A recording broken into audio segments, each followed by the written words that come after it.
Hi mga kadala-dalan! Welcome to my channel. Fresh ng girl dahil mga kineto. Cooking show natin and thank you so much for watching this video. Charit. Mga darling. Hi guys! Welcome back to my channel. Yes mga kadali-daling ko, andito tayo ngayon sa Santa Mesa, Manila dahil may pasurpresa ang tita ko kila nanay at kila lolo. Yan. So kung napapansin nyo nung nakaraan nung nagkabagyo is medyo binaha ang bahay talaga nila nanay. Kaya ang pinagawa ni tita ngayon ay pinataas nila yung flooring nila nanay. At ngayon ay nagtatambak na sa loob. Hindi na ako nakapag-video kahapon dahil nagtatiles na sa may bandang sala. But now inaayos na yung kwarto nila. So pupuntahan natin at ipapakita ko sa inyo. At mapapansin nyo talaga doon na sobrang taas nung itinaas ng flooring nila. Kasi last time, nung umulan, umabot hanggang dito, malapit sa tuhod. Para saan? Hanggang saan? Hanggang dito. Hanggang pa ako. Hanggang dito, malapit sa tuhod yung baha sa kanila. And then, inangat yun. So, napansin din ng iba na masyadong mataas yung hagdanan paakyat ng banyo. So, aangat din yun. At aayusin ang banyo nila na parang bakery. Na halos sobrang init para kang pumapasok sa exhaust, akala na exhaust fan talaga kailangan. Exhaust fan at ipapaayos na. So, tara ipapakita. Pero yung lolo mo na sa likod. Oo, yun lang yun. So, ipapakita ko sa inyo kung anong ginagawa na sa loob ng bahay. At thank you so much, Jasmine Sangel Montemayor, dahil siya yung nag-video sa akin. At sa tuwing pupunta ako dito, siya talaga yung sumasama sa akin. Kami talaga lagi magkasama. So, tara guys, pasukin na natin ang bahay natin ng lola at lolo ko at ipapakita ko sa inyo ang ginagawa. Let's go! So, ayun na guys, mga kadala-daling ko dyan at pasukin na natin ang bahay namin at ipapakita ko sa inyo. Di ba nakwento ko na kung anong story ko dito sa bahay na. At mapapansin niyo yung flooring. Ayan na, tiles na siya at iba na. At also, ang lababo, maayos na ang lababo, naka-tiles na din. Tapos yung gripo na yan, actually, papapalitan na. At ang sabi ko nga kay nanay is, itatapon na namin yung mga bagay na hindi na talaga kailangan. At papalitan na yung mga lalagyan nila. So, ayan. So, wala nang gamit sa kwarto ngayon. Ang aga ko nagising and the time is 9 AM na.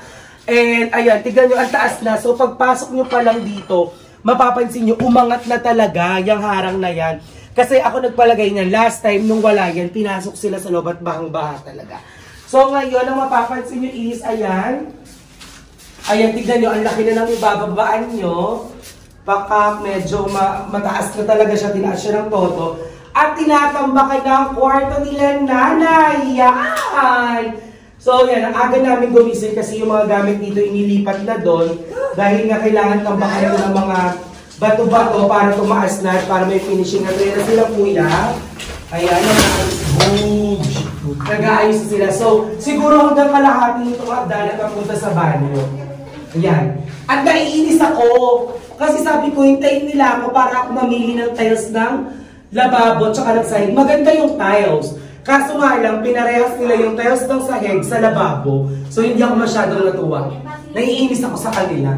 Medyo late kasi ako dumating. Ano dapat kulay? Hindi, gusto ko kasi sana iba yung tiles talaga ng lababo. Kasi parang hindi maganda tignan kung pareho. Contrast. Contrast dapat. Parang ano siya, magbabalance siya. Hindi maganda tignan ng pareho yung tiles. Hindi siya naka-contrast. One color ang sabi nga sa akin ng lolo ko ay sila naman daw ang titira dito.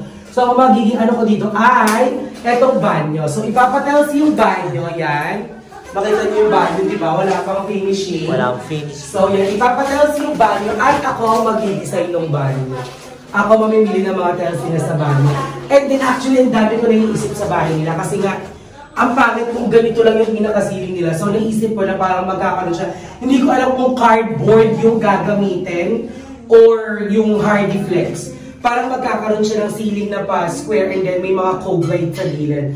Pati dito. Tapos, ang naisip ko na sinabi ko kay tita last time is, pati ito lalagyan din dito. Yung dito part na ito, yung tsaka yung dito. And then magkakaroon ako ng parang 3 drop light dito. Or ayan, 2 drop light dito sa part na to para mas maganda yung art and tignan. And ayan, so medyo masikip dito ngayon kasi nandito lahat ng gamit namin. Tapos si Lola ko nandiyan na. Hi ka muna sa mga dala-dalits natin. Hi, Dardan. Yes! So ayan. So ayan na sila. Magbubuhos na siya. Nagbubuhos na sila. Ayan sila kuya, nagbubuhos na. Ayan yung mga manggagawa natin. Ayan. Buhos-buhos sila. Kuya, kasi siya lang mismo, si kuya lang mag-isa yung nag-tiles dito sa labas.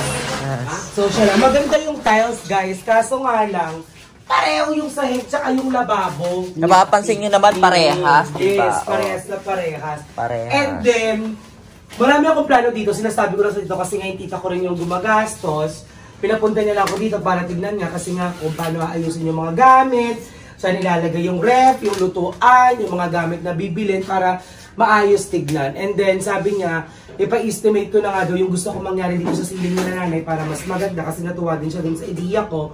So, papatingin na natin yan kay kuya. And then, ang gagawin pa namin is, ipapataas pa namin yung pinakaharang ng kanal para kapag umulan talaga, hindi na umapaw. And then, one thing na concern din nila lolo at lola nung nandito ako, no, nung umuwi ako nung binahat sila is, yung tubo ng lababo. Kasi pumapasok doon yung tubo na galing sa lababo, dyan sa may kanal. So, ipapabago yung linya nun para kapag tumataas yung tubig sa may kanal, hindi na umaano dun sa may lababo. So, marami rin ipapaayos dito. And thank you so much sa tita ko dyan. I love you, Evangeline Manuel.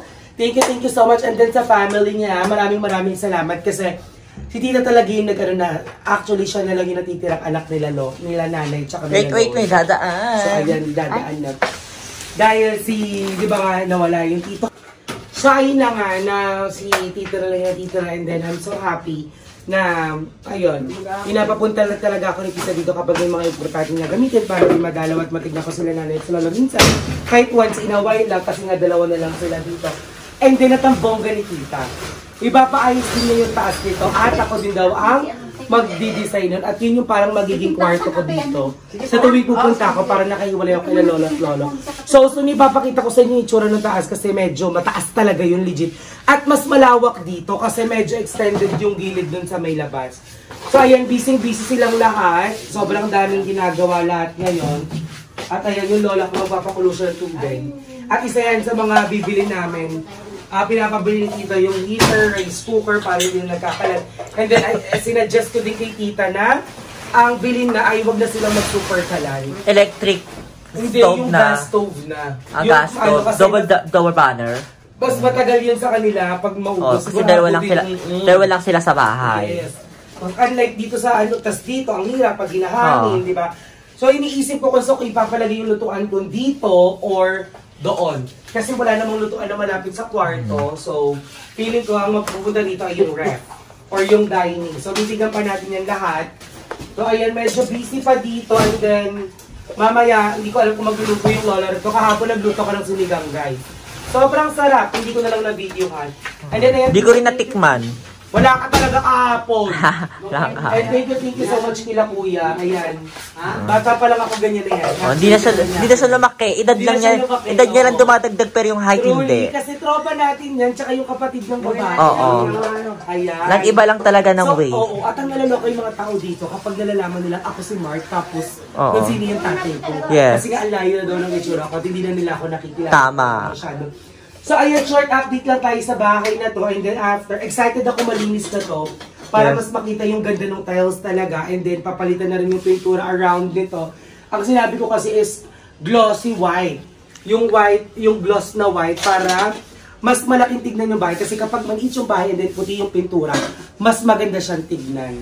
Ay tapos matutuwa kayo dito sa ipa-flash kong video na susunod dito dahil ang cute ni Lola at Lolo sa labas kahapon. Actually, bigla ko lang binidyohan kasi sabi ko, Lopeng nga pambiling soft drinks.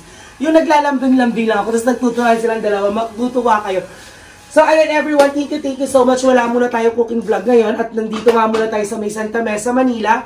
At so, ayan everyone, ayan nga, ipapakita at abangan niyo pang makaganapan ko dito sa Manila. At ayan nga, sabi ko, wala tayo cooking vlog today dahil medyo busy dito sa bahay. At sa susunod na magluluto ako dito sa bahay na to ay maganda na. Kasi last time na nagluto ako, nakalapag sa baba, yon. So medyo mahirap, pero ngayon is thank you so much talaga sa tita ko dyan. Tita Vanji, dahil nga sa pinapaayos mo na to, and then sobrang init dito sa loob ngayon. Kasi nga, one thing na hindi talaga perfect dito ay na medyo tumaas yung mga bahay sa labas. So walang pumapasok na hangin, kaya magpapalagay tayo ng exhaust fan sa banyo. Kasi nakaloko yung banyo. Exhaust fan din sa kusina. Parang may plano nga si tita na ipalagay dito. So, ayan everyone, thank you so much. Yan, sa lagi pag-suporta sa akin. So, ayan lang muna ang video natin for today. At maraming salamat kasi sa pag-suporta nyo sa akin lagi dyan and always supporting all the Bayuts. Thank you everyone. At magkita-kita tayo sa next video. I love you. Saan kukunin ko dito? 100. Ansok na sa kanya. 100. Oh, yung isang dang tukli kanina. 100! 60! Ang sa pandesal, 20. Di 80. 80, oh, 20 lang sukli mo. Ano ka pa? Anong 20? 60, yung sukli ko sa 100 pamasahe, tapos yung 20 sa pandesal. 80 ko sa'yo. Di 580. Pamasahe, 60! Wala ka na. Tinatawa na ka ni Barto. Tatanungin ko silang kahit ko. Nag-aamay sila sa pera. Da akong ipin kaya ako ginaganyan. Doon tayo punta. Hindi ka pa papat. Wala akong banyak. Kung gusto mo